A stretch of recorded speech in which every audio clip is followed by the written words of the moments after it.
Welcome back to The Explainer. Today, we're looking at our coastlines in a completely new light. When you stand on a beach, it's pretty easy to just see the scenery as static, right? Just a permanent, peaceful backdrop to a summer holiday. But in reality, you are literally standing on the front lines of an epic, relentless battle. Coastal landscapes aren't just static scenery. They're incredibly dynamic, shifting systems governed by some seriously powerful physical laws. They are constantly reacting, adapting, and transforming based on the raw energy being thrown at them.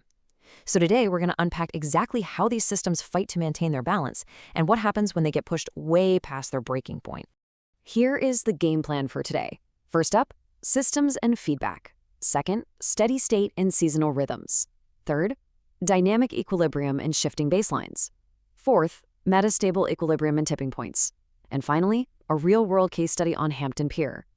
Let's get right into it. Section 1. Systems and Feedback.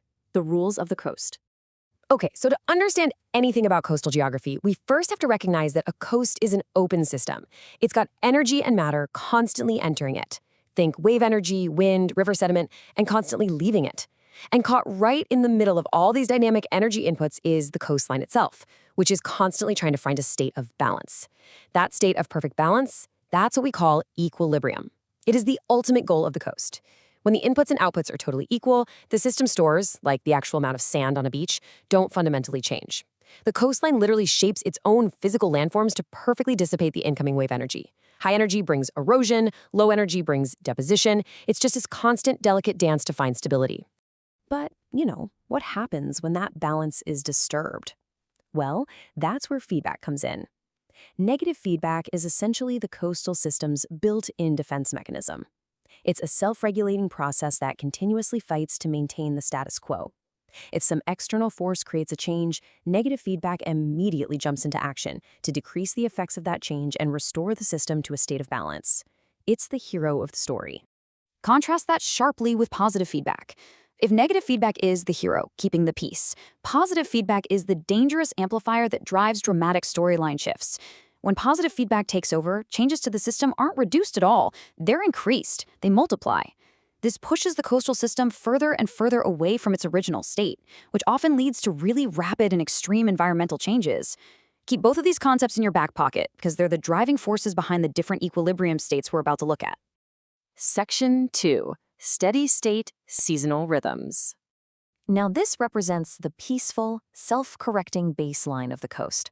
It's the rhythm of nature operating exactly as it should. Notice that flat blue line running straight across the middle?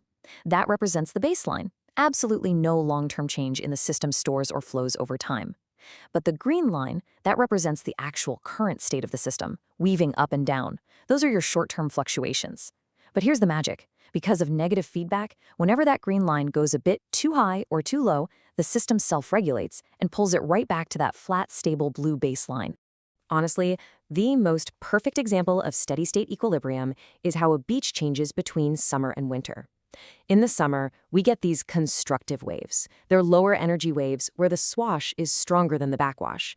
This causes an onshore flow of sediment, basically building the beach up into a steeper profile with ridges that we call berms. But then winter rolls around and the energy completely shifts. Higher energy, destructive waves arrive. Their powerful backwash pulls sediment away in an offshore flow, creating a much flatter beach profile and building up those near-shore sandbars.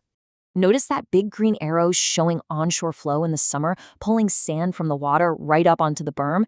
Then trace the red arrow in the winter diagram, pulling that exact same sand offshore to form a bar. This perfectly illustrates negative feedback in action.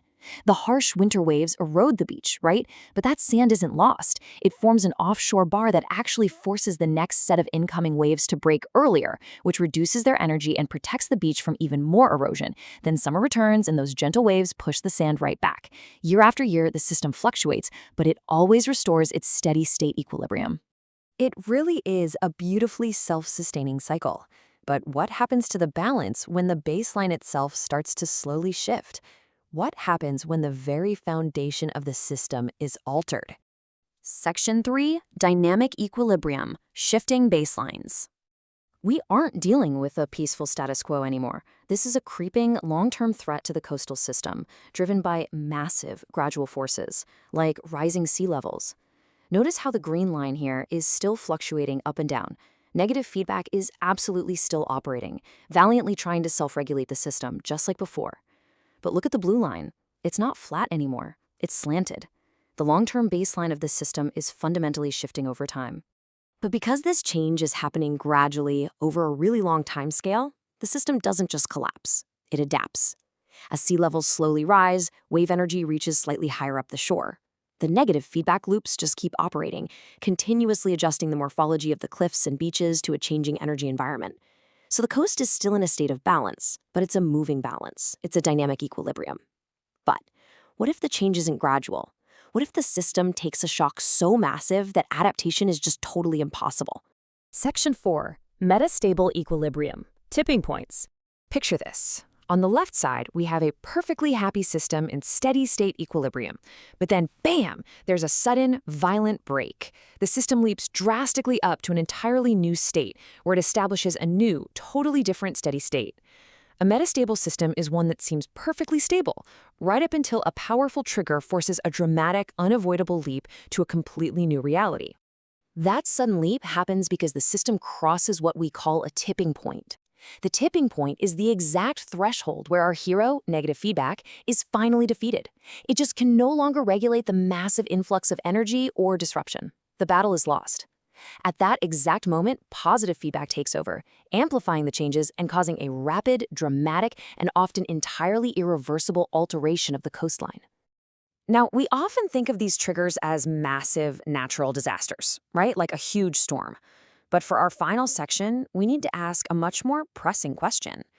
What happens when human intervention acts as the ultimate trigger, pushing a delicate coast past its tipping point? Section 5. Case study, Hampton Pier. This is a brilliant exam-ready example that perfectly demonstrates human-induced metastable equilibrium right on the North Kent coast. Back in the 1890s, the coast at Hampton was relatively stable, but then humans decided to build a large pier directly out into the sea. Now, if you trace the flow on the 2020s map, the natural direction of sediment movement, called longshore drift, flows from the east, but the largest, most powerful waves hit this coast from the northeast. By building that pier, humans violently blocked the natural flow of sediment that was protecting the beaches further downdrift. So the crucial takeaway here is this chain reaction. The building of the pier was the trigger. The disruption was the blocking of that vital sediment flow. Because the beach was suddenly starved of sand, there was literally nothing left to absorb the massive energy of those incoming waves. Negative feedback failed, the system hit a tipping point, and positive feedback took over, amplifying the erosion and causing rapid, devastating coastal recession. To literally stop the town from washing into the sea, humans had to step in with hard engineering, groins, seawalls, and huge piles of rock armor called riprap. So the coast is stable again today, but only because we forced it into a new, entirely artificial metastable equilibrium. Which leaves us with this final, vital thought. If human hard engineering is currently holding so many of our coastlines in a fragile, artificially maintained metastable equilibrium, what's going to happen when dynamic forces like climate change and sea level rise push those defenses to their absolute limits?